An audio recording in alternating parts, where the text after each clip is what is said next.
In this video, I'll be showing you how to make custom animations in Roblox Studio R6. Step 1.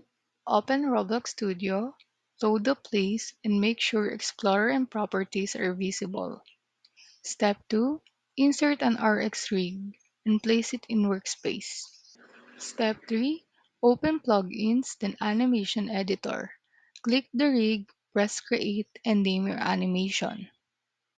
Step 4. Move to frame 0. Pose the joints with Move or Rotate tools.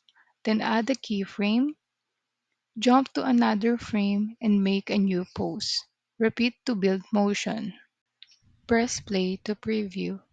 Drag keyframes to change timing. Adjust easing for smoother motion. When you're done, click Export, then save the Roblox, and copy the animation ID.